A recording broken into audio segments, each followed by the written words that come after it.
So, hello people of the world. I thought I'd do a video with the Olympics around the corner. I'd do a quick video in the Scottish runner Josh Kerr, the 1500 metre runner, because he's been saying publicly he's going to win the Olympics. He's going to go war against Brixton.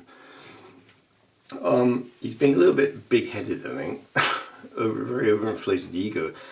What I've noticed more is that he's actually only taken part in 3 races this year, but he's actually only completed 2. I thought he'd actually just done 1 race and fought and won, but he actually did the mile at the end of May, and then did the 800 heat in the British Olympic trials, and then fell in the final. So he's only completed 2 races, although he did most of 1 before he fell, which is not very many.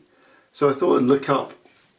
I looked up a list of former Olympic champions to see what their builds-up were, to see what this guy compares, because he seems to be convinced he's going to win a gold, even though Brixton this year has done about 5 other races more than him, and he's broken his own European Championship record, and he's lowered his personal best to 3:26 now, whereas Josh Kerr is still at 3:29.202 or something, but Jakob's down to 3:26.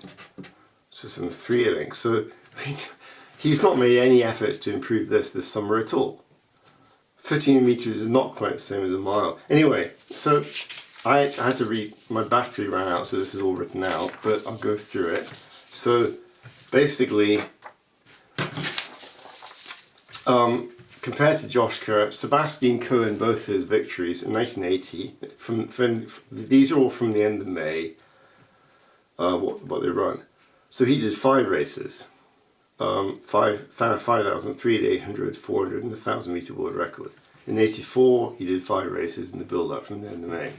This is not including the Olympics, any of this. Steve Yvette, the former great miler, he did 4 races, 1 all.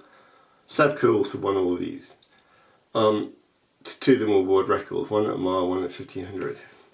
The former world record holder and world number 1, Mosley, did 8 races in the build-up to winning 1996 Olympic 1500 metres.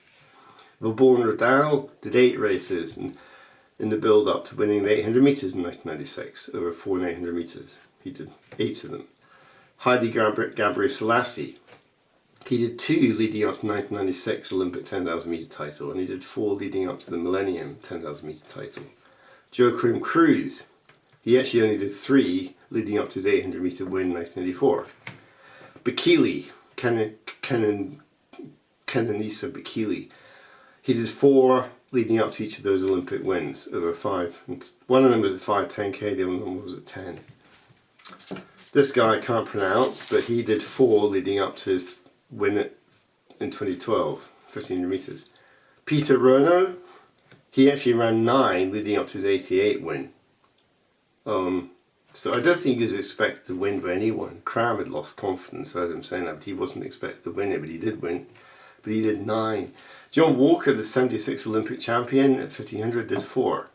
He's former world record holder at miling in 2000 metres.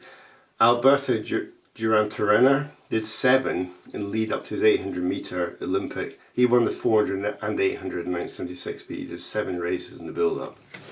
David Rudisha, current world record holder, he did 4 leading up to his world record win at 800 metres and 6 leading up to his second win at 800 metres. He raced over 800 and 600 in the build-ups.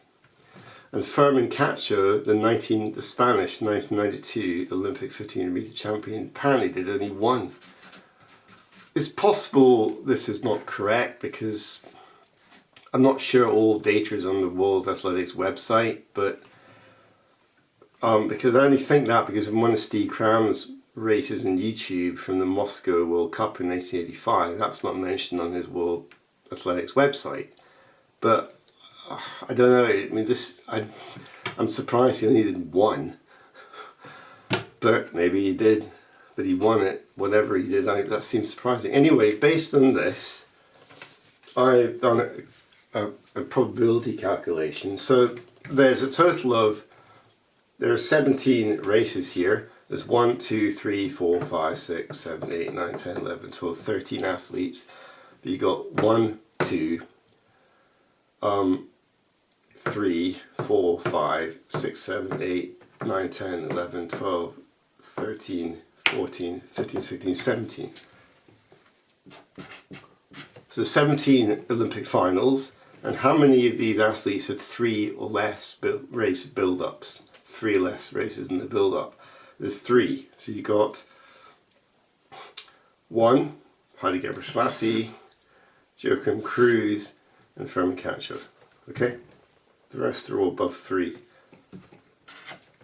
So that is actually less than 1/5, which is actually equal to 17.6%. Okay? So based on this history of the Olympics, I would say the chances that Josh Kerr has a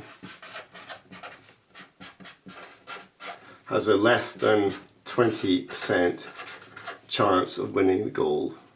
Okay? 17.6%. He's got less than 20% chance of winning it.